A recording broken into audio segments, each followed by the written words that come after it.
तो इधर देखो, तो हम हमारा चैप्टर का नाम है dual nature and matter, dual nature of matter and radiation. तुम एक तो बात बहुत करते हो, ए मजनू पड़ जाएगा, तेरे को बोल रहा हूँ मैं। हाँ, dual nature of matter and radiation. अब इसमें हम क्या करेंगे, ड्यूल नेचर के बारे में, ड्यूल नेचर ऑफ रेडिएशन मैंने कल समझाई दिया था।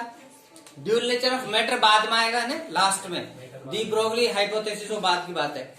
और मैंने बता दिया था कण क्या होता है, वो सॉरी लाइट होती है या रेडिएशन होता है, वो ड्यूल नेचर रखता है, कणीय प्रकृति भी रखता है और तरंगीय प्रकृति भी रखता है। कणीय प्रकृति के आधार पर हम कौन कौन से फिनोमेनाज एक्सप्लेन करते हैं।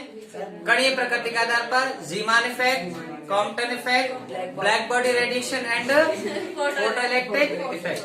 फिर उसके बाद में हमने कहा था कि अगर ये वेव नेचर शो कर रहा है विवर्तन, तो विवर्तन, व्यतिकरण, ध्रुवण और एक और बता यंग का द्विस्लेट एक्सपेरिमेंट, यंग का मैं बोल रहा हूँ ना, यंग का द्विस्लेट एक्सपेरिमेंट, ठीक है ना, विवर्तन। तो ये चार फिनोमेना किसे शो होते थे या किसे एक्सप्लेन होते थे, तरंग प्रकृति। तो कई फिनोमेना उससे हो रहे, कई इससे हो रहे, और अच्छी बात यह है कि जो फिनोमेना तरंग से शो हो रहे वो उससे नहीं हो रहे, कण से, कणीय नेचर से, और जो कणीय नेचर से एक्सप्लेन हो रहे वो तरंग नेचर से नहीं हो रहे। इसलिए क्या माना फिर भैया, ले दे कैसे करो, दोनों को ही मान लो कि जो प्रकाश है, जो रेडिएशन है, जो विकिरण है, वो ड्यूल नेचर रखता है, ठीक है ना। उसके आगे उसके जैसा, उसके आगे उसके जैसा, ठीक है ना। उसके बाद हमने कहा था कि हमारे सिलेबस से स्किप कर दिए सारे, सिर्फ फोटो इलेक्ट्रिक इफेक्ट बचा है। तो आज हम फोटो इलेक्ट्रिक इफेक्ट के बारे में डिटेल से पढ़ेंगे। सबसे पहले तो हम पढ़ेंगे फोटो इलेक्ट्रिक इफेक्ट होता क्या है, कि इलेक्ट्रॉन कैसे इमिशन होता है, इलेक्ट्रॉन कैसे बाहर निकलता है धातु सतह से। तो धातु सतह से इलेक्ट्रॉन चार तरीके से बाहर निकलते थे। एक तो होता था थर्मियोनिक इमिशन, दूसरा होता था थर्मियोनिक इमिशन में क्या होता था, जब हम उसको हीट देते हैं तो इलेक्ट्रॉन इजेक्ट हो जाते हैं, बाहर निकल जाते हैं, उत्सर्जित हो जाते हैं। दूसरा बताया था हमने विद्युत क्षेत्र फील्ड इमिशन, बताया था कि जब हम उसमें इलेक्ट्रिक फील्ड अप्लाई करते हैं तो electron attraction, positive plate electron पर अट्रैक्शन लगाते हैं, उसको बाहर निकाल लेती है, इट मींस इलेक्ट्रॉन का इजेक्शन हो जाता है, इमिशन हो जाता है। और एक था, हाँ, और एक और था सेकेंडरी इमिशन। उसमें क्या करते थे, हम त्वरित इलेक्ट्रॉन लाते और इलेक्ट्रॉन से, उस वाले इलेक्ट्रॉन से टक्कर करते जिसको हमें निकालना है, और वो इलेक्ट्रॉन इजेक्ट हो जाता था या उसका इमिशन हो जाता था या वो बाहर निकल जाता था। और एक था कि फोटो इमिशन, मतलब जब कोई रेडिएशन डालते हैं, कोई ऊर्जा वाला, अच्छी खासी ऊर्जा वाला जब विकिरण किसी मेटेलिक सरफेस पे डालते हैं तो इलेक्ट्रॉन ऊर्जा लेके वो भी बाहर आ जाता है। तो इस सब में हम सिर्फ फोटो इमिशन पढ़ने वाले, मतलब प्रकाश के कारण जो उत्सर्जन है इलेक्ट्रॉन का, वो हम पढ़ने वाले हैं। तो सबसे पहले हर्ज ने ये एक्सपेरिमेंट किया था। तो हर्ज ने क्या किया था, एक निर्वातित ट्यूब ली थी, ठीक है, कैसी निर्वातित ट्यूब ली थी, और निर्वातित ट्यूब में एक प्लेट लगाई कैथोड, एक प्लेट लगाई एनोड। ये जो कैथोड प्लेट लगाई थी वो पूरी की पूरी प्लेट कैसी थी, ये मेटेलिक सरफेस था। मेटल भी कौन कौन से, क्षारीय मृदा धातु या क्षारीय धातु, ठीक है ना। वो क्षारीय धातु, क्षारीय मृदा धातु जानते हैं ना, हाँ। ऐसी कोई प्लेट ले लेंगे किसी भी उसकी, तो उसपे क्या, उसने कोई पराबैंगनी प्रकाश डाला था। कैसा प्रकाश, पराबैंगनी प्रकाश क्यों लिया था, क्योंकि उसकी फ्रीक्वेंसी ज्यादा होती है, उसकी एनर्जी ज्यादा होती है। जो फोटोन आता है उसकी एनर्जी क्या होती है, ज्यादा होती है, इसलिए उसने पराबैंगनी प्रकाश लिया था। उससे उसने क्या देखा था कि इलेक्ट्रॉन उससे बाहर निकलना शुरू हो गए थे, ठीक है ना। और उन्हें इलेक्ट्रॉनों को किस पर कलेक्ट कर लिया था, एनोड पर। किस पर, एनोड पर। और एनोड में फिर करंट फ्लो होने लग गया था। और ये जो घटना थी ये फोटो इमिशन कहलाता था, ये हर्ज ने किया था ना। लेकिन इसका आज हम एक्सपेरिमेंटल सेटअप पढ़ते हैं कि एक्सपेरिमेंट कैसे किया गया। और दूसरी बात हम पढ़ेंगे आज वर्क फंक्शन। तीसरी बात पढ़ेंगे हम आइंस्टीन की इक्वेशन, ठीक है ना। इसको एक्सपेरिमेंट को कई साइंटिस्ट ने किया था, फोटो इमिशन वाले एक्सपेरिमेंट को, लेकिन इसकी जो इक्वेशन दी थी वो सर आइंस्टीन ने दी। किसने, तो फिर इसकी इक्वेशन भी पढ़ेंगे हम लोग। तो सबसे पहले आज हम वर्क फंक्शन पढ़ लेते हैं पहले, फिर experimental setup of photo electric effect पढ़ेंगे। तो आज पढ़ेंगे हम वर्क फंक्शन, इसको फेंक दो, वर्क फंक्शन। वर्क फंक्शन को हिंदी में कहते हैं कार्य फलन, क्या कहते हैं हम लोग, कार्य फलन। इसको हम किससे लिखेंगे, फाई से, किससे लिखेंगे, फाई से, कार्य फलन को। होता क्या है, क्या नई चीज है, सुनो। हमको पता है कि ये कोई मेटालिक सरफेस है बेटा, ठीक है ना, मेटालिक सरफेस है, कोई भी जैसे जिंक की है प्लेट है ये कोई, ठीक है ना। इस जिंक की प्लेट पर मैंने कोई रेडिएशन आपतित करवाया, ठीक है ना, कोई रेडिएशन इंसिडेंट करवाया, कोई प्रकाश आपतित करवाया। और आप लोगों को पता है प्रकाश या लाइट या रेडिएशन किसके बने होते हैं, फोटॉन्स के, या उनके साथ फोटॉन्स आते हैं या वो फोटोन के रूप में आती है। फोटोन क्या होते हैं, एनर्जी के पैकेट्स होते हैं, एनर्जी के बंडल्स होते हैं, एनर्जी के पाउच होते हैं। तो जैसे ये इंसिडेंट होते हैं, आपतित होते हैं किसी मेटालिक सरफेस पर, तो क्या होते हैं, इलेक्ट्रॉन से कोलिजन होता है, टक्कर होता है, और इलेक्ट्रॉन इससे बाहर निकल जाते हैं। क्यों निकल जाते हैं, क्योंकि जब इलेक्ट्रॉन को एनर्जी मिलती है तो इलेक्ट्रॉन अपनी कक्षा को छोड़ देते हैं, क्योंकि वो हाइयर एनर्जी स्टेट में चले जाते हैं। और इस टाइप से इलेक्ट्रॉन का इमिशन बाहर, या इलेक्ट्रॉन का इमिशन हो जाता है, इलेक्ट्रॉन इजेक्ट हो जाता है, इलेक्ट्रॉन बाहर निकल जाता है। ये घटना क्या कहलाती है, फोटो इलेक्ट्रिक इफेक्ट कहलाती है, या फोटो इमिशन कहलाता है। फोटो इमिशन को हिंदी में क्या बोलेंगे, फोटो उत्सर्जन। अच्छा, इसमें वर्क फंक्शन क्या चीज है, तो देखो वर्क फंक्शन क्या है कि आपको पता होना चाहिए कि जो ये इलेक्ट्रॉन्स है वो किसी भी मेटल में किस टाइप से बाउंडेड रहते हैं। सुनो, जैसे मेरे पास ये कोई मेटल है, मेटल के ये परमाणु है, क्या है, परमाणु है, ठीक है ना। ये परमाणु है तो परमाणु का अंदर नाभिक होगा और चार तरफ क्या होंगी, कक्षाएं, और कक्षा में क्या होंगे, इलेक्ट्रॉन। ये एक है, ये एक परमाणु ले लिया मैंने, जैसे दो परमाणु बात कर लेते हैं। जैसे परमाणु है, जैसे प्रोटॉन न्यूट्रॉन अंदर है, ये इसकी कक्षा है, दूसरा परमाणु ये रहा, ये इसकी कक्षा, तीसरा परमाणु ये रहा, ये इसकी कक्षा, चौथा परमाणु ये रहा, इसकी ये कक्षा, ठीक है ना। ये अंदर डार्क डार्क नाभिक बना दिए मैंने, क्या बना दिए, नाभिक। ऐसे करोड़ों करोड़ों अरबों करोड़ों पता नहीं कितने सारे इसके अंदर क्या है, एटम्स हैं। इन एटम के पास क्या है, इलेक्ट्रॉन जो रिवॉल्विंग है, या रिवॉल्व कर रहे हैं, घूम रहे हैं। ये इलेक्ट्रॉन, इस इलेक्ट्रॉन की अगर मैं बात करूं, जो हमको इजेक्ट करवाना है, जो हमको बाहर निकालना है, ये इलेक्ट्रॉन नाभिक के न्यूक्लियस फोर्स से बंधा हुआ रहता है, न्यूक्लियस नहीं, नाभिक के अट्रैक्शन फोर्स से। ये प्लस का होता है नाभिक और इलेक्ट्रॉन माइनस का होता है, तो इन दोनों में आकर्षण बल लगता है। इस आकर्षण बल को कुलाम्बिक फोर्स भी कह सकते हो आप लोग, कुलाम्ब बल है ना, जो आकर्षण प्रकृति का है। कैसा है, तो इसका मतलब ये नाभिक से बंधा हुआ है, और ये इलेक्ट्रॉन, इसके अंदर और भी इलेक्ट्रॉन्स हैं, उनसे भी इंटरेक्शन कर रहा है। ये वाला इलेक्ट्रॉन इस वाले इलेक्ट्रॉन से भी कोवलेंट बॉन्ड से बंधा हुआ है। कोई भी लैटिस होता है, कोई भी जालक होता है, या कोई भी परत होती है, उसके अंदर जो जिन अणुओं से वो परत मिलके बनी होती है, वो अणु दूसरे अणु के साथ कोवलेंट बॉन्ड से बंधे हुए रहते हैं, पता है ना। जैसे पूरी कार्बन की स्ट्रक्चर हो, तो ये कार्बन इस वाले कार्बन से कैसे बॉन्ड से बंधा रहता है, कोवलेंट बॉन्ड से। ये वाला कार्बन ऐसे, ये वाला कार्बन ऐसे, ये वाला कार्बन ऐसे, ऐसे ऐसे, पता है ना। ऐसे कोई भी मेटल लिया है मैंने, तो क्या आपस में बंधे हुए हैं। तो इलेक्ट्रॉन कौन कौन से फोर्स से बंधे हुए, एक तो नाभिक के साथ, और एक ये जो इलेक्ट्रॉन से इनके कोवलेंट बॉन्ड बंधा रहा है इनसे, ठीक है ना। अच्छा, ये इलेक्ट्रॉन इसके नाभिक से नहीं, इसके नाभिक से थोड़ा सा अट्रैक्टिव है, इससे भी थोड़ा सा अट्रैक्टिव है, इससे भी थोड़ा सा। बात इतनी है कि ये इलेक्ट्रॉन है पूरी तरह बाउंडेड है, चाहे ये वीकली फोर्स से बाउंडेड हो। हालांकि हम क्या ले रहे हैं, मेटल ले रहे हैं, तो मेटल में जो बाहर की कक्षा के इलेक्ट्रॉन्स होते हैं वो लूजली बाउंडेड होते हैं। लूजली मतलब कम बल से बंधे हुए रहते हैं, इनको थोड़ी सी एनर्जी देने पे बाहर है, लेकिन इतनी भी कम एनर्जी नहीं होती कि आप झाड़ू लगाओ, झाड़ू की तरह इसको निकल के बाहर, झाड़ो और इलेक्ट्रॉन बाहर निकले, ऐसा भी नहीं है। ये क्या है, लूजली बाउंडेड, थोड़ा सा कम फोर्स है। जैसे अपन ने बीज, जैसे सपोज डेट अपन ने पपीता खाया, पपीता बीज जमीन पर डाल दिए, तो थोड़ी देर बाद सूख जाते हैं वो थोड़ा सा, तो चिपक जाते हैं जमीन पर, है। तो अब वो चिपक गए तो आप फूंक से करोगे तो नहीं निकलेंगे ना, लेकिन थोड़ा सा फोर्स लगा के उनको साफ करोगे तो हट जाएंगे। इट मीन बंधे हुए तो हैं, लेकिन लूजली बंधे हुए, कैसे, ठीक है ना। तो ऐसे बंधे हुए, अब इनको बाहर निकालने के लिए थोड़ी बहुत एनर्जी तो चाहिए, जो इनको इस बॉन्ड को तोड़ के बाहर निकल जाए, ठीक है ना। तो इसी को वर्क फंक्शन कहते हैं। क्या होती है कि किसी भी धातु सरफेस को, धातु पृष्ठ को दी गई वह कम से कम इतनी ऊर्जा तो उसको मिलनी चाहिए कि वो इस सरफेस को छोड़ के बाहर आ सके आने के लिए सक्षम हो। आए नहीं आए उसकी मर्जी, बाकी इसके अंदर से बाहर आने के लिए सक्षम हो जाए। वो कम से कम ऊर्जा क्या कहलाती है? उसकी वर्क फंक्शन कहलाता है, या कार्य फलन कहलाता है। वह कम से कम ऊर्जा, वह न्यूनतम ऊर्जा जो किसी भी मेटेलिक सरफेस को दी जाए, किसी मेटल को दी जाए, जिससे कि उसके इलेक्ट्रॉन बाहर आ सके। कम से कम इतने, जैसे पास होने के लिए कितने नंबर चाहिए? 33।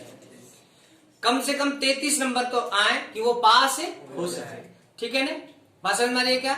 तो वर्क फंक्शन क्या होता है कि कम से कम इतनी एनर्जी तो हो इस सरफेस को, इस धातु को, ताकि इस धातु के इलेक्ट्रॉन से निकल के बाहर आ सके। आया नहीं आया वो बात अलग है। तो उसी को क्या बोलते हैं हम लोग? कार्य फलन कहते हैं। इस नोट्स में लिख रही है ना, वर्क फंक्शन किसे कहते हैं। क्लियर है? इसके बाद देखो कि वर्क फंक्शन के बराबर एनर्जी दे दी, फिर भी इलेक्ट्रॉन के लिए कोई जरूरी नहीं है कि वो बाहर आए नहीं आए, वो उसकी मर्जी है। और मर्जी भी कैसे, वो हम समझ लेंगे। तो वर्क फंक्शन समझ में आ गया ना कि किसी भी, हाँ सर, इसका जो इलेक्ट्रॉन है ना, नाभिक, हाँ, इलेक्ट्रॉन है क्या बहुत सारे नाभिकों के साथ बंधा हुआ है, तो सर इसका जो इलेक्ट्रॉन है दूसरे इलेक्ट्रॉन प्रतिकर्षण नहीं करेंगे?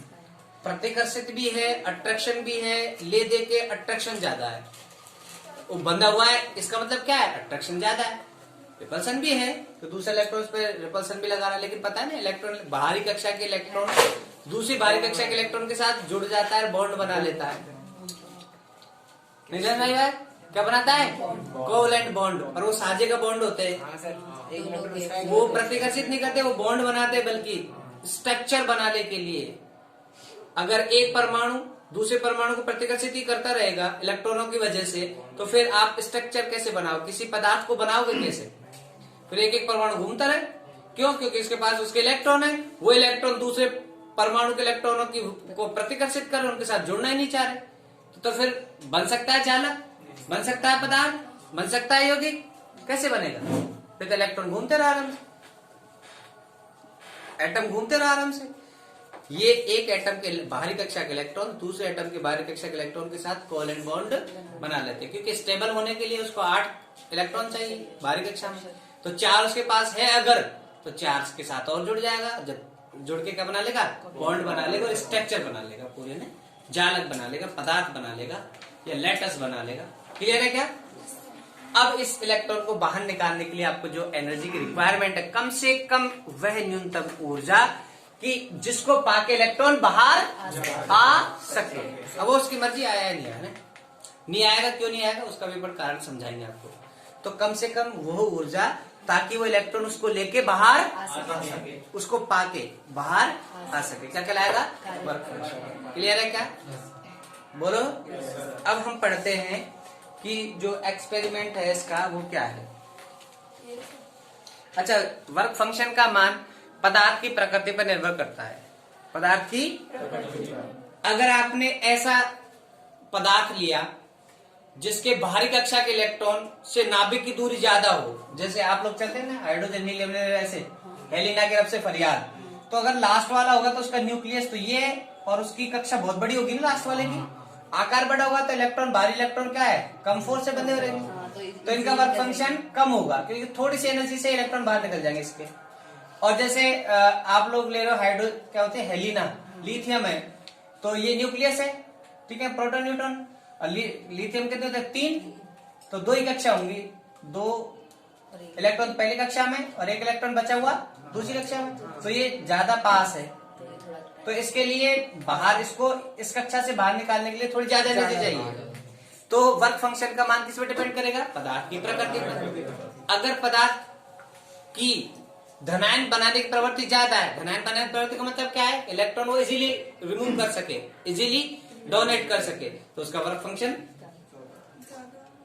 अब एक कम होगा ना, ज्यादा क्यों होगा? वर्क फंक्शन क्या है? रिक्वायर्ड एनर्जी, ताकि इलेक्ट्रॉन बाहर आ सके। तो जिसका बड़ा होगा, जिसका बड़ा होगा वो बाहरी कक्षा के इलेक्ट्रॉन से जुड़ा हुआ है, ये नाभिक है, उसका आकार बड़ा होगा तो जो बाहरी कक्षा के इलेक्ट्रॉन है वो और नाभिक इनके बीच की दूरी ज्यादा है, तो अट्रैक्शन फोर्स तो इजीली रिमूव हो जाएगा ना। और जिसका कक्षा छोटी, मैं सपाटा मार दो पड़ जाएगा बेबुद्धि के बारदान। नाभिक और इलेक्ट्रॉन के बीच की दूरी कम होगी तो उसको रिक्वायर्ड एनर्जी ज्यादा होगा, मतलब वर्क फंक्शन इसका ज्यादा होगा। और जिसका आकार बड़ा होगा उसका वर्क फंक्शन कम होगा। पड़ जाएगा तुम। ठीक है वासन भाई, आगे का टॉपिक हम क्या पढ़ेंगे? ठीक है ना। अच्छा तो देखो, प्रकाश विद्युत प्रभाव का प्रायोगिक अध्ययन, क्या पढ़ेंगे हम? प्रकाश विद्युत प्रभाव का प्रायोगिक अध्ययन। अच्छा मैं आप लोगों को इससे पहले एक चीज और समझा देता हूँ। देखो कि कई बार इलेक्ट्रॉन को हम वर्क फंक्शन के बराबर एनर्जी दे रहे हैं, उससे ज्यादा दे रहे हैं, फिर वो बाहर नहीं आ रहा, उसको और समझ लो एक बार। इधर देखो सारे, जैसे ये कोई मेटेलिक सरफेस है, ध्यान से सुन लेना खासिया। ये कोई क्या है? मेटेलिक सरफेस है, ठीक है ना। इसके ऊपर ये जो रेडिएशन आ रहा है, ये रेडिएशन पता होना चाहिए, जो रेडिएशन है वो फोटोन के रूप में आ रहा है, और फोटोन की ऊर्जा का सूत्र होता है HF। HF किताब वाले ने H न्यू लिख रखी है, तो न्यू मतलब वही F, हम FF पढ़ते हैं इसलिए F लिख रहा हूं मैं, आप लोग न्यू लिखना चाहते कोई प्रॉब्लम नहीं। H क्या है? H है प्लैंक कांस्टेंट, ठीक है, जिसकी वैल्यू 6.636 10⁻⁻34 जूल सेकंड होती है, ये तो कांस्टेंट है। और F क्या है? फ्रीक्वेंसी है। क्या है? फ्रीक्वेंसी, आवृत्ति। क्या है? आवृत्ति। जिसकी आवृत्ति ज्यादा होगी उसकी एनर्जी ज्यादा होगी, जिसकी आवृत्ति ज्यादा होगी उसकी एनर्जी ज्यादा होगी। अच्छा इसके साथ छोटी सी एक नई चीज और समझ इसी में, आपको पता है कि चाल बराबर क्या होता है? दूरी बटे समय। एक संबंध और निकाल रहे हम, देखो कैसे कि आपको बता दूं, जो प्रकाश है ऐसे चलता है तरंगीय प्रकृति में, क्योंकि जो प्रकाश होता है वो इलेक्ट्रोमैग्नेटिक वेव होती है। क्या होती है? Electromagnetic wave. जो प्रकाश है विद्युत और चुंबकीय क्षेत्र के लंबवत घटकों की वजह से बनता है। दोनों घटक होते हैं उसमें, विद्युत भी और दोनों के वाइब्रेशंस होते हैं ना, तो ये ऐसे चलता है। तो ये अगर हाईएस्ट है इसका तो इसको मैक्सिमम कहेंगे, ये हाईएस्ट विस्थापन है इसका ना। ये क्या है? माध्य स्थिति। माध्य स्थिति कितना ऊपर गया है वो विस्थापन कहलाएगा इसको, जिसको आयाम कहते हैं हम लोग। क्या कहते हैं? आयाम। ठीक है ना। अच्छा ये उच्चिष्ट कहलाते हैं और ये निम्निष्ट कहलाते हैं। क्या कहलाते हैं? निम्निष्ट। तो दो क्रमागत उच्चिष्टों के बीच की दूरी कहलाती है तरंग दैर्ध्य। क्या कहलाती है? तरंग दैर्ध्य। ठीक है ना, जिसको हम लैम्डा से लिखते हैं। तो ये दो उच्चिष्टों के बीच की दूरी है, इसको हम तरंग दैर्ध्य कह रहे हैं, जिसे हम लैम्डा से लिखते। तो क्या ये दूरी है? बोलो। ऑफकोर्स दूरी थे, दो उच्चिष्टों के बीच की दूरी। दूरी का मतलब क्या होता है? मीटर। तो अगर मैं वेलोसिटी का फॉर्मूला बनाऊं, c बराबर, प्रकाश का वेग c से लिखते हैं, तो c बराबर ऊपर है दूरी, तो दूरी के लिए क्या यूज करूंगा मैं? तरंग दैर्ध्य। तरंग दैर्ध्य के लिए क्या लिखेंगे?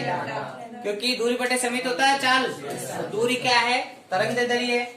और एक चक्कर में लगा समय क्या कहलाता है? t। एक चक्कर लगा समय t। ठीक है ना। यहां से ऐसे एक कंप्लीट चक्कर हो जाता है इसका, एक कंप्लीट चक्कर में लगा समय t। तो एक तो फॉर्मूला c का ये बनता है, c बराबर लैम्डा अपॉन t। और 1/t को क्या बोलते हैं मनीषा? 1/t को आवृत्ति। तो इसको 1/t है ना ये नीचे, इसको f भी लिख सकता हूं मैं। तो c बराबर क्या बनेगा? Lambda f। बोलो। अगर मैं f चाहूं तो f का फॉर्मूला क्या निकल के आ रहा है फिर? c upon lambda. पक्का ना? इनमें एक फॉर्मूला याद हो जाए कोई सा तो ऐसा कर लोगे। अब सुनो, जिसकी फ्रीक्वेंसी ज्यादा रही होगी उसकी तरंग दैर्ध्य कम रही। पक्का है ना। अब हमें ऊर्जा ज्यादा चाहिए, आपतित फोटोन की एनर्जी ज्यादा चाहिए, तो उसका एफ बड़ा होना चाहिए, और एफ बड़ा होने के लिए वेवलेंथ कम होनी चाहिए। हाँ, तो आपतित फोटोन की फ्रीक्वेंसी ज्यादा होनी चाहिए और वेवलेंथ कम होनी कम होनी चाहिए, ठीक है ना, तभी ज्यादा एनर्जी लेके आ सकता है वो।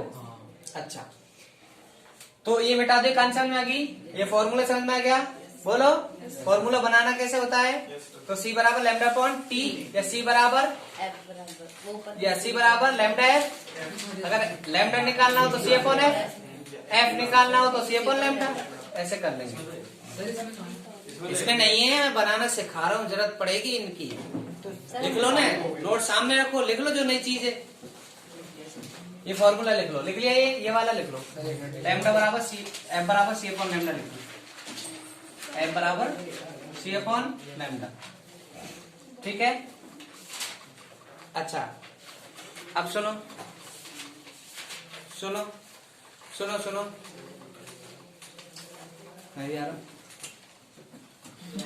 क्रॉप कर दियो, उससे पहले जूम करके तो देखो lambda is equal to C upon F, या F is equal to C upon, ठीक है। अच्छा, यहाँ पे देखो, तो आपतित फोटोन की एनर्जी ज्यादा होनी चाहिए, फ्रीक्वेंसी ज्यादा होनी चाहिए, वेवलेंथ कम होनी चाहिए। अब देखो, सपोज दैट, ध्यान से सुनो, मैं वो चीज बताना चाह रहा हूं कि हमने आपतित फोटोन की, मैं जूता नहीं है, सॉक्स उठा के मारूंगा, कटेगा तू ऐसे कर रहा है यार 10 मिनट बची से पढ़ा तो देखो, मैं ये चीज बता रहा हूं कि हमने इलेक्ट्रॉन को उस जंजाल से निकलने के लिए एनर्जी चाहिए थी, उसको वर्क फंक्शन उससे ज्यादा दी, फिर भी इलेक्ट्रॉन बाहर नहीं आया। क्यों नहीं आया, देखो, तो सपोज दैट ये एनर्जी है किसकी, फोटोन की, किसकी, फोटोन की, जो ई इक्वल होती है एच एफ, ठीक है ना। अब वो सपोज दैट 6 इलेक्ट्रॉन वोल्ट है, कितनी है, 6 इलेक्ट्रॉन वोल्ट। पहली बात तो वर्क फंक्शन की जो एनर्जी है वो इलेक्ट्रॉन वोल्ट में मेजर करेंगे।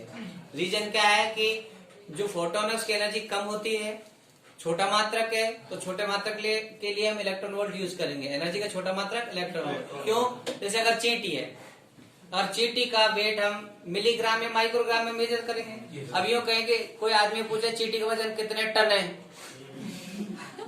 100 देगा ये बात, नहीं बचेगी नहीं सर, अपने बारे में पूछे आपके बारे में तो फिर भी भाई कितने टन है, अब तेरे मोइन के बारे में पूछे कितना टन है तो नहीं बताएंगे भाई। चींटी का वजन है, चींटी का वजन क्या होता है, नगण्य नहीं होता है, लेकिन बहुत कम होता है, मिलीग्राम या माइक्रोग्राम में होता है, क्या कहते हैं, और टन तो बहुत बड़ा मात्रा है ना, तो इसलिए हम क्या करते हैं, उसको माइक्रो में मेजर करते हैं। तो माइक्रोग्राम, मिलीग्राम, सेंटीग्राम, ठीक है ना, ये सब है तो द्रव्यमान के मात्रक, और टन भी द्रव्यमान का मात्रक है, लेकिन के लिए छोटा, बड़े के लिए ऐसे जो फोटोन की एनर्जी है वो कम होती है, इसलिए इलेक्ट्रॉन वोल्ट यूज करेंगे, क्योंकि एक इलेक्ट्रॉन वोल्ट में होता है, याद हो गया होगा अब तो, 1.6 × 10⁻⁻⁹ जूल, देख लो कितना कम होता है। अच्छा देखो, इधर देखो फटाफट, तो ये होगी फोटोन की ऊर्जा। अच्छा, वर्क फंक्शन है, सपोज दैट फिक्स है, वर्क फंक्शन फिक्स होता है ना, एक मेटल के लिए वर्क फंक्शन फिक्स है, ठीक है ना, एक मेटल के लिए वर्क फंक्शन फिक्स, दूसरे मेटल के लिए उसका वर्क फंक्शन अलग होगा, तीसरे मेटल के लिए। लेकिन अगर एक ही मेटल के मैंने 4 टुकड़े कर लिए, 1 2 3 4, इसका वर्क फंक्शन वही जो इसका, वही जो इसका, भाई एक ही तय पदार्थ है, क्योंकि वर्क फंक्शन डिपेंड करता है प्रॉपर्टी ऑफ मटेरियल, सिर्फ इस पे डिपेंड करता है ना, इस पे डिपेंड नहीं करता। वर्क फंक्शन और भी डिपेंड करेगा, समझाएंगे क्या बस। टेम्परेचर पे कैसे डिपेंड करेगा, कई बुक वाले दोनों में नहीं करता है, समझाएंगे कैसे। तो E 5 = 2 इलेक्ट्रॉन वोल्ट, मतलब इसको कम से कम 2 तो चाहिए बाहर निकलने के लिए, इससे कम पे तो वो राजी ही नहीं है, इससे कम पे, ठीक है ना, समझ में बात। अच्छा, अब देखो 6 इलेक्ट्रॉन वोल्ट एनर्जी लेके आया, 2 तो वर्क फंक्शन में खत्म हो गई उसकी, कितनी बची, 4। तो जब वो बाहर जाएगा तो जितनी एनर्जी उसके पास बची उसको लेके चल जाएगा, तो अब कितनी मैक्सिमम उसके पास कितनी बच गई, 4 इलेक्ट्रॉन वोल्ट, ये हो गई उसकी काइनेटिक एनर्जी। अब ये कब है? जब उसने एक कुछ भी एनर्जी वेस्ट नहीं करी। वेस्ट, VAST, वेस्ट नहीं करी। वेस्ट का मतलब है कॉलिजन नहीं करा उसने। कॉलिजन समझा रहा हूं क्या होता है? सर लास्ट में ये भी आता है। लड़ाई झगड़ा नहीं करा इसने। क्या था? ये आता है लास्ट में नीचे वाला। TE अच्छा, वेस्ट में मतलब उसने कोई भी एनर्जी वेस्ट नहीं करी। जैसे ऐसे होता है ना, भैया 10,000 सैलरी आई तो आदमी वहां से बैंक से और घर तक 1 रुपये खर्च नहीं करे, पूरी पूरी लगाई भी दे देना पकड़। इसका मतलब उसने वेस्ट नहीं करी कुछ भी। ऐसा होता नहीं है, बता रहा हूँ। तो 2 तो किस में खर्च कर दी उसने? वो बंधा हुआ था वो बॉन्ड तोड़ने के लिए, और बाकी जितनी बची उतनी लेके वो बाहर। ठीक है ना? पसंद आई? 1 इलेक्ट्रॉन तो ऐसी प्रकृति का था। उसी में दूसरा इलेक्ट्रॉन कैसे था? फोटोन की एनर्जी तो फिक्स है कि दूसरा फोटोन, ये एक फोटोन है, एक इलेक्ट्रॉन को ऐसे किया उसने, इलेक्ट्रॉन ने ऐसे उसका यूज किया। दूसरा फोटोन आया, वही 6 इलेक्ट्रॉन वोल्ट एनर्जी। तो 2 तो पक्का उसमें खाना ही है उसको। किसमें? बॉन्ड को वर्क फंक्शन में खाना है। Suppose that 2 electron volt energy उसने कॉलिजन में वेस्ट कर दी। कॉलिजन में कैसे? जैसे ही ऊपर आना चाह रहा था तो ऊपर इलेक्ट्रॉन मिला, धड़ाम टक्कर हुई। अच्छा, होल्स और इलेक्ट्रॉन्स। उसके अंदर बहुत सारे एटम है, इलेक्ट्रॉन्स है, और एटम निकल के तो कर्नल बच गए, होस बच गए। मतलब कॉलिजन में खर्च कर दी। ऐसा नहीं? वो इतनी स्पीड से आना चाह रहा कि रास्ते में कुछ मिल गया, धड़ाम वेस्ट कर दी एनर्जी। कितनी बची उसके पास? 2 इलेक्ट्रॉन। अब जो जाएगा तो कितनी एनर्जी लेके जाएगा बाहर? समझ बात को? मैं ये समझा रहा हूँ कि कई इलेक्ट्रॉन ऐसे होते हैं जिनको वर्क फंक्शन से के बराबर ही नहीं, ज्यादा एनर्जी दी थी, फिर भी बाहर नहीं आए। तो 6 इलेक्ट्रॉन वोल्ट दूसरा फोटोन आया। ठीक है ना? वो 2 इलेक्ट्रॉन वोल्ट तो वर्क फंक्शन में खाएगा पक्का। ठीक है ना? अगर उसने 4 इलेक्ट्रॉन वोल्ट एनर्जी किसमें वेस्ट कर दी? टक्करों में, कॉलिजन में, इंटरेक्शन में। ठीक है ना? यारी दोस्ती में। कितनी खर्च कर दी? 4। अब बाहर तो आएगा लेकिन इसका मतलब आदमी को इतना बुरी तरह मारा है कि अब उसको बाहर निकल तो आया, लेकिन अब चले नहीं सतह पर एनर्जी खत्म हो गई तो फिर कैसा आएगा? जीरो काइनेटिक एनर्जी के साथ में। जीरो काइनेटिक मतलब वो सतह पर रुक जा। निकल तो गए बाहर, लेकिन अब बस की। ठीक है ना? हाँ मानुल्ला, इतना बुरा मारे किसी को, कम मारेगा कोई आदमी, कम मारा तो ठीक है, थोड़ा बहुत एनर्जी भाग के चल जाए। अगर कतई नहीं मारा तो स्पीड भाग के चला गया, कतई नहीं मारा स्पीड भाग के चला गया, थोड़ा बहुत मारा तो ठीक है, बची हुई एनर्जी भाग के चला। इतना बुरा मारा है कि अब भाई निकल तो गया, उससे छूट छाट तो गया, लेकिन अब घर जाने की बस की। अब सुनो वही एक और आया फोटोन, लेकिन पीटा तो नहीं हुआ। एक फोटोन और आया, वो इंसिडेंट हुआ मेटल एक्सर। समझा रहा, इधर नहीं देख रहा, पिटेगा मेरे से। अब उसने 2 तो पक्का किस में खर्च करनी इसको? बॉन्ड तोड़ने में। बॉन्ड को तोड़ने में। इट मीन्स वर्क फंक्शन में। वर्क फंक्शन बोलो, बॉन्ड तो मैं वैसे ही समझा रहा हूँ। अब सपोज दैट उसको 5 इलेक्ट्रॉन वोल्ट एनर्जी तो युद्ध करने में ही चाहिए।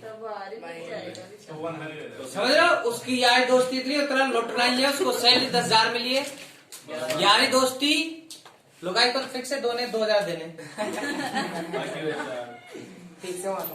मतलब कहने मतलब ये है कि 2 तो वर्क फंक्शन में चली गई। अब उसको बाहर कॉलिजन करने में, मतलब उसके मेटल के अंदर ही कॉलिजन करने में कितनी एनर्जी चाहिए? उसे अंदाजा लगा ली कि भाई हाँ मैं इससे लड़के मुझे वहां जाना है, ऊपर बाहर निकलना है, तो भैया इनसे लड़ने में पास तो इनमें ही खर्च हो रही है।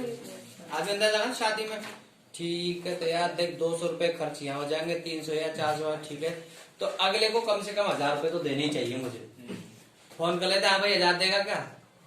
नहीं दे रहा, मतलब ठीक है मैंने लगा लिया, हिसाब नहीं आ रहा भाई। 5 तो उसको कॉलिजन पे चाहिए। अब वो इलेक्ट्रॉन के बाहर आएगा क्या? क्योंकि अगर बाहर आए तो 6 में से 2 ये गई, कितने बचे? 4 में से 5 घटाओ, माइनस के, और माइनस काइनेटिक एनर्जी वो अंदर ही पड़ा रहेगा। वो इसको इतना बुरा मारा है, वो अंदर ही है। जितना तो है लेकिन अंदर ही है वो, अब वो बाहर है नहीं आ सकता। तो वो कह रहा मैं वर्क फंक्शन वो मिनिमम ऊर्जा है जिससे वो बाहर आ सके, जरूरी नहीं कि आएगा ही। क्लियर है ना? तो अब वो बाहर भाई साहब नहीं आएगा। एनर्जी वर्क फंक्शन से कहीं ज्यादा दिए। वर्क फंक्शन 2 तो चाहिए इसको। कई ऐसे होंगे जिसके किसी मेटल का वर्क फंक्शन 2 है, तो फोटोन 2 का आया, ठीक है, वर्क फंक्शन के बराबर खर्च की तुरंत बाहर निकल भी जाएगा 2 में ही। कई ऐसे जिनको 6 दे रहा हूं फिर भी बाहर नहीं आ रहे, क्योंकि वो कॉलिजन ज्यादा, वेस्ट ऑफ एनर्जी ज्यादा कर रहा है। ठीक है। अच्छा, मैक्सिमम काइनेटिक एनर्जी क्या आएगी बोलो? ये। तो अब इस आइंस्टीन ने यही तो इक्वेशन दिया था, बस पूरा मजा ले लिया। फिर वैसे छोटा सा इक्वेशन देके पूरा मजा कैसे कि बाहर निकलने वाला इजेक्टेड इलेक्ट्रॉन, इमिटेड इलेक्ट्रॉन की काइनेटिक एनर्जी कितनी होगी? यही तो है, यही तो है। 4 कब आया बोलो? जब 6 में से 2 घटाया, 6 में से 4 क्या है? Kinetic energy. Kinetic energy formula क्या होता है? 1/2 mv²। और ये मैक्सिमम है ना? Yes sir. देख लो, पूरा चेक कर लो, 4 ही मैक्सिमम। ये कब आएगा? 6 क्या है? फोटोन की एनर्जी, ई फोटोन की। क्लियर है ना? और 2 क्या है? Work function. ये इक्वेशन दी थी किस भाई साहब ने? ये है आइंस्टीन की फोटो इलेक्ट्रिक इक्वेशन। और ई की जगह एच लिख सकते हो आप, क्या बन जाएगा? 1/2 mv मैक्स, mv² होता है, is equal to E minus A. और ई की जगह क्या लिख सकते हो? H F, H nu H F. ये है आइंस्टीन की फोटो इलेक्ट्रिक इक्वेशन। तो कहने का मतलब ये है कि ये आइंस्टीन ने इक्वेशन दी थी कि मैक्सिमम काइनेटिक एनर्जी ये लेके जा सकता है। आप लोगों को किताब में यहाँ पे मैक्स नहीं मिले, अपनी तरफ से मैक्स लिखना। मैक्सिमम काइनेटिक एनर्जी का फॉर्मूला ही दिया था उन्होंने। अच्छा, तो हम कल क्या पढ़ेंगे कि जो एक्सपेरिमेंटल सेटअप है फोटो इलेक्ट्रिक इफेक्ट का, कि कैसे इलेक्ट्रॉन को निकाला, कैसे करंट बनी, कैसे वोल्टेज बढ़ाने पे करंट वेरी हुआ, कैसे ये जो वो आता है कट ऑफ पोटेंशियल, वो कट ऑफ पोटेंशियल वो क्या होता है, स्टॉपिंग पोटेंशियल वो क्या होता है, और कौन सा ये आगे, बहुत आगे, एच एफ फोटोन की ऊर्जा, जिसमें एच तो क्या है? कांस्टेंट है, और एफ क्या है? उसकी ऊर्जा। ठीक है ना? तो मतलब एक्सपेरिमेंटली सेटअप हम पढ़ेंगे कल, हालांकि हेडिंग में लिख चुके थे लेकिन नहीं पढ़ पाए। ठीक है ना? आज पढ़ा हमने वर्क फंक्शन। वर्क फंक्शन क्या है? किसी भी सरफेस से इलेक्ट्रॉन को बाहर निकालने के लिए कम से कम दी जाने वाली कम से कम एनर्जी, ताकि वो बाहर आ सके। जरूरी नहीं आएगा ही, उसका मात्रक क्या होता है? ऊर्जा का मात्रक होता है वही, लेकिन हम इसको किस में लेंगे? इलेक्ट्रॉन वोल्ट, क्योंकि छोटा होता है। क्लियर है? ये किस पर डिपेंड करता है? मटेरियल ऑफ सरफेस, या मतलब प्रॉपर्टी ऑफ सरफेस, या जो भी मेटल है, जो भी वस्तु है उसकी प्रकृति पर निर्भर करता है। हाँ।